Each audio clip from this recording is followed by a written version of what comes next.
ભાવનગર શહેરમાં આવેલ મહાદેવનું એવું મંદિર જ્યાં દિવસના માત્ર 5 કલાક જ દર્શન કરી શકો છો। આ મંદિર ભાવનગર શહેરના કોળિયા ગામના દરિયા કિનારાની અંદર 2 કિમીના અંતરે આવેલું છે। અરબી સમુદ્રમાં આવેલ આવું એક જ અનોખું મંદિર એટલે ગુજરાતના ભાવનગરમાં કોળિયાક પાસે આવેલું નિષ્કલંક મહાદેવ મંદિર। પરંપરાગત પ્રવાસીઓ કદાચ આ સ્થળ વિશે વિશેષ માહિતી નહીં ધરાવતા હોય, પણ આ મંદિર પૌરાણિક મહત્વ તેમજ કુદરતી સુંદરતા બંનેની દૃષ્ટિએ અનોખું સ્થાન ધરાવે છે। નિષ્કલંક મહાદેવ નામ કેવી રીતે પડ્યું તેની પાછળની કહાની હું તમને જણાવું।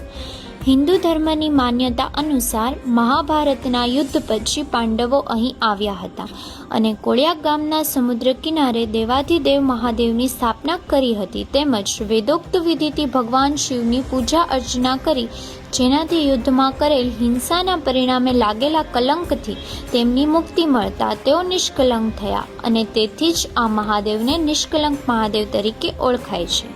અહીં લાખોની સંખ્યામાં લોકો દર્શન કરવા માટે આવે છે। એકવાર આ પવિત્ર સ્થળના દર્શન જરૂરથી કરવા।